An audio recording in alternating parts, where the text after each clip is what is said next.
Padre Manuel Antunes é uma referência luminosa do seu tempo.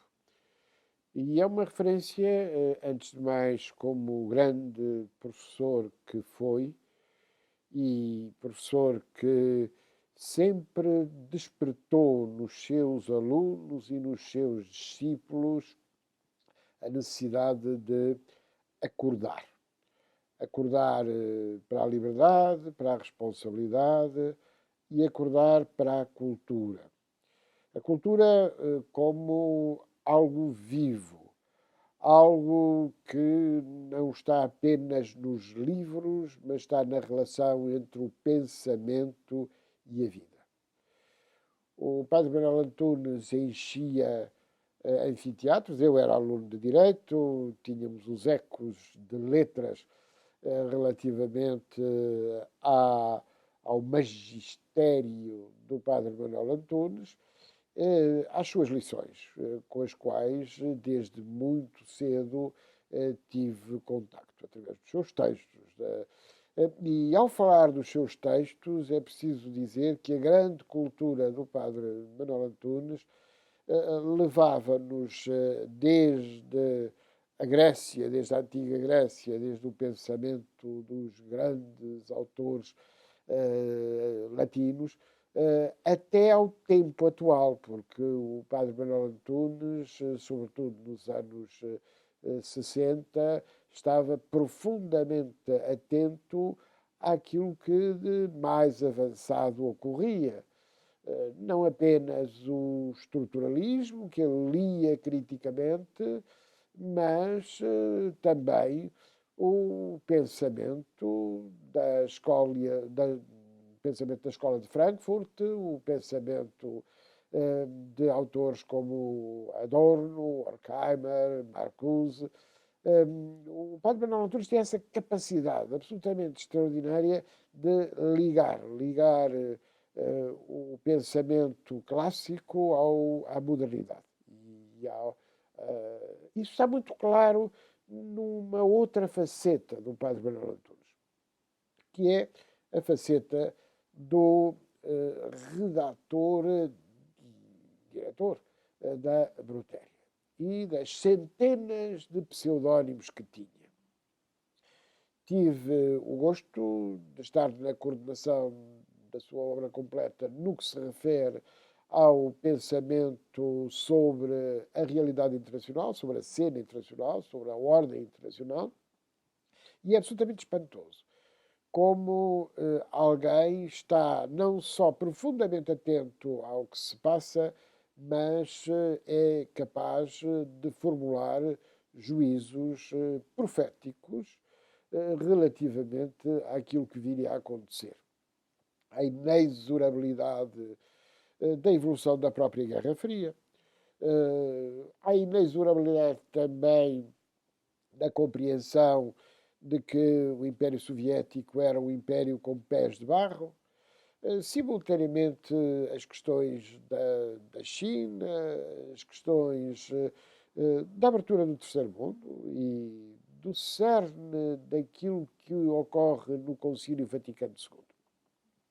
O Padre Manuel Antunes acompanhou profundamente o Concílio Vaticano II e sentiu com uma grande proximidade a preocupação que o Papa João XXIII teve, não só ao lançar este concílio, que não seria o encerramento do Concílio Vaticano I, que, como sabemos, não se fechou, mas que era abrir horizontes completamente novos. Entendendo que não era possível mais pensar a Igreja como eurocêntrica. E, no entanto, essa era a tradição.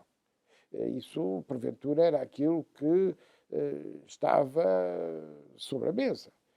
Mas o Papa João XXIII percebeu, antes de mais, que era necessário dar resposta aos sinais dos tempos. Os primeiros tempos do concílio não foram fáceis, uma vez que as primeiras propostas do próprio Papa relativamente à consideração da relação entre a Igreja e o mundo contemporâneo não tiveram uma boa receptividade. E foi necessário o Papa lançar sobre o concílio esse documento fantástico, atualíssimo hoje ainda, que é a encíclica Pacem in Terris. E releiam-se os textos do comentário de Manuel Antunes relativamente à Pacem in Terris e relativamente às consequências que era necessário retirar na Pacem in Terris. Quando já depois de 25 de abril de 1974 nós lemos o Repensar Portugal, nós vemos que há esse pensamento subjacente à Mater Magistra e à Pacem in Terris de João XXIII, no sentido de ligar a coesão social à sustentabilidade e, sobretudo, a cultura da paz. Reorganização da ordem internacional no sentido da cultura da paz.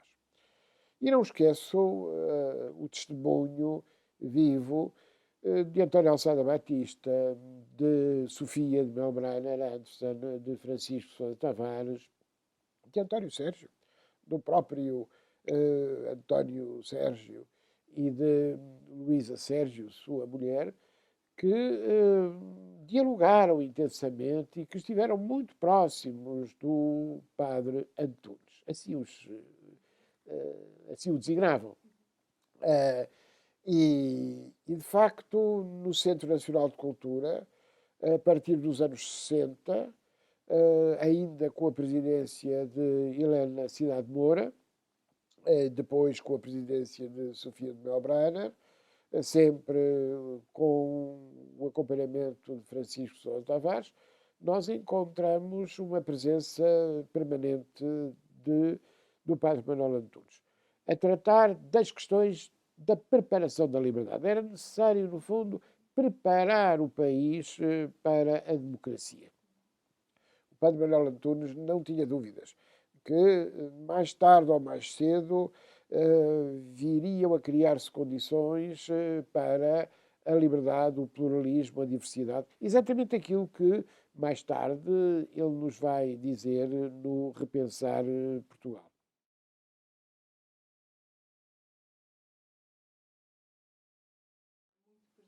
Padre Manuel Antunes é um símbolo verdadeiro de uma cultura aberta e universalista. O padre Manuel Antunes costumava exatamente dizer que o pensamento filosófico era necessariamente aberto. E por isso, muitas vezes ele dizia, não há uma filosofia portuguesa, há uma filosofia universal. Se é verdade que compreendeu também aqueles que trabalharam essa filosofia portuguesa, no entanto, o padre Manuel Antunes sempre considerou que era necessário abrir horizontes, abrir diálogos. E assim foi. Leiam-se os seus textos. Não apenas os textos relativamente à análise da realidade que o cercava, mas relativamente às muitas obras, aos muitos livros que iam saindo de grandes autores, de grandes romancistas modernos.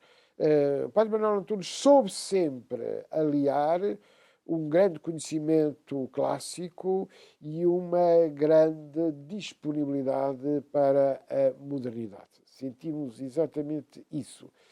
Ou seja, sempre um diálogo entre a tradição e o futuro.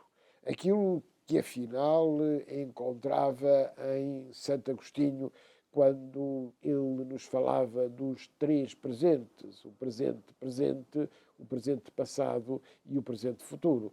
Sendo que, como Agostinho de Hipona dizia, não vivemos outra coisa senão o presente. Acontece que esse presente é um presente complexo e é um presente diverso.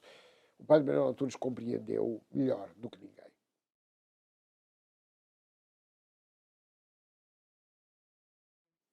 Este centenário será certamente oportunidade para reencontrarmos alguém que ainda tem muito para nos dizer.